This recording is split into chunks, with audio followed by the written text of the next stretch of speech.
to the first in a literary series that we are hosting with our friends at the KMU Library. We are extremely happy to have Chitra Viraraghavan with us. Thank you. And yeah, welcome. Before I introduce you, yes, thank you. Chitra Viraraghavan studied at KIS between the years 1980 and 1983. She received the Journalism and Social Sciences Award in her graduating year and was inducted into the National Honor Society. She went on to do her bachelor's and master's degrees in English literature at Stella Maris College in Madras. Between 1988 and 1993, she worked as an editor with Oxford University Press, India, based in Madras. And in 1993, she went to Tufts University in Massachusetts to do a PhD, also in English. Yes. And as a doctoral candidate, she taught freshman English and ESL to first-year university students, including a number of international students. She received her PhD in 2000 for her dissertation entitled Capital Adventures, Gender, Economics, and Englishness in Victorian Fiction. Since her return to Chennai, she has been a textbook writer as well as a freelance book editor. Her first novel, The Americans, was published in April 2014 by Fourth Estate, which is the literary imprint of HarperCollins India. HarperCollins USA has acquired the US rights of her novel, and The Americans will be released in the US in the summer of 2015. Congratulations. Thank you very much.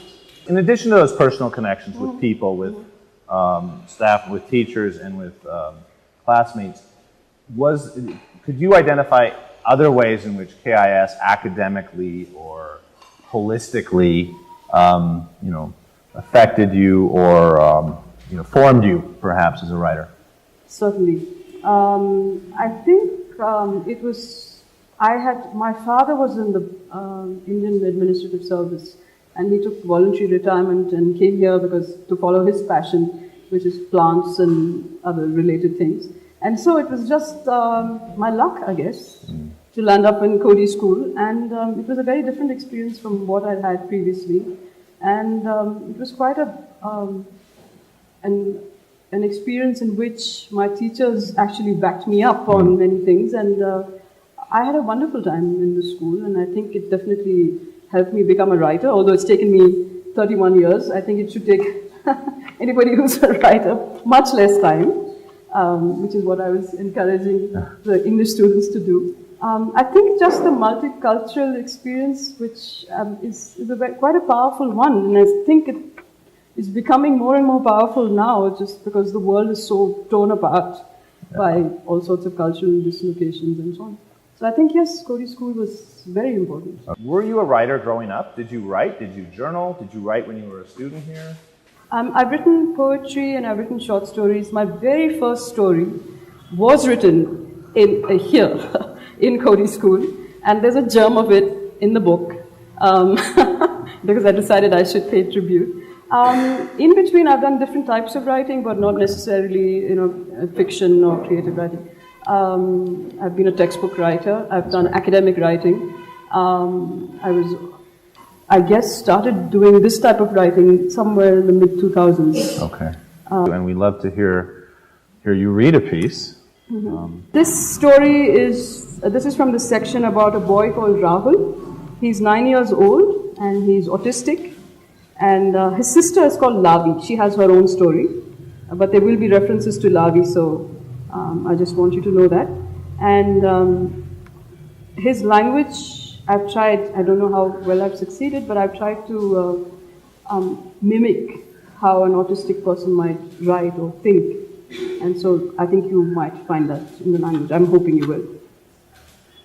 The boy in the drawing had a square, pale brown face and eyes like long, narrow boxes with circles in them. The circles were colored dark brown. He had black hair that was like a fat upside-down U on top of his head. His shirt was a brilliant red, blue, and green. Excuse me. It was like the shirt Mom's sister had given him, wrapped in plastic. Lavi had taken off the plastic and hung up the shirt in his closet. The boy had skates on. The boy was flying and his shirt stretched out behind him like wings. Rahul sat on the floor of his bedroom and looked at the drawing. He colored the sky with a pale blue crayon, dividing it up into squares and then going evenly from left to right, till they were all done. He had left white spaces for the 8 clouds. They were all the same shape, like flowers with 6 perfectly symmetrical petals. There were 2 clouds in front of the boy, 2 behind him, and 4 on top. Rahul lay down on his back on the floor and stared at the ceiling. He could see the stars that Mom had pasted on the ceiling, but only just. Slowly, as he lay there, they grew brighter and brighter and brighter. Rahul looked at the stars. There were 29 of them because 1 had fallen off. They all had the same shape. He had asked Mom to stick them in regular rows. He got up and looked for his skates. He strapped them on. It took him a long time to do things like that. Then he glided to his closet. He liked skating better than walking. He took his new shirt off the hanger. Then he put it on over his white t-shirt. He didn't button up the shirt because that took too long. Rahul skated to the window. He pushed it up and open. He put one leg out of the window. Then, carefully, he put the other leg out of the window. He sat on the sill. It was dark outside. He could see stars high up in the sky. There were more than 29 stars in the sky. Rahul jumped. He fell and fell and fell until the net of the sky, which he could see sometimes when he squinted at it, caught him and bounced him high up, so high he was in the middle of the clouds. There were more than 8 clouds in the sky. They all had different shapes, but he didn't mind. The clouds were cool and wet and bouncy and felt good against his skin. They smelt of wind and rain and night. He flew on through the clouds, kicking his legs against the air like he did in the swimming pool. Between the clouds and from high above, the stars threw out shifting beams of light at him, pale blue, orange, red, yellow, and some colors he didn't know the names of. They reminded him of the concert Lavi had taken him once to. He had started jumping up and down and yelping because of the loud music and the lights and the people standing too close to him, so they'd gone back home. Lavi had not minded. But the beams from the stars felt different. He could hear the stars singing, some low and deep, and others light and shrill. It did not make him feel tense, it made him happy. He flew in a large arc around the city. Below him he could see lights and lights and lights, twinkling in the air and on the water.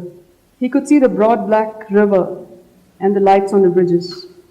He could see roads come together and go apart like bright long strands of spaghetti, and the cars on them crawling like bugs. He flew over the roofs of houses, over fields and pools and people's backyards. It was so much nicer than being on a plane. He could be free, he could breathe, he didn't need to yelp or stop his ears. When he looked down, he could see that the city was joined end to end in a perfect circle. He knew exactly how he would draw it when he went back home. He flew on. This is a round of applause.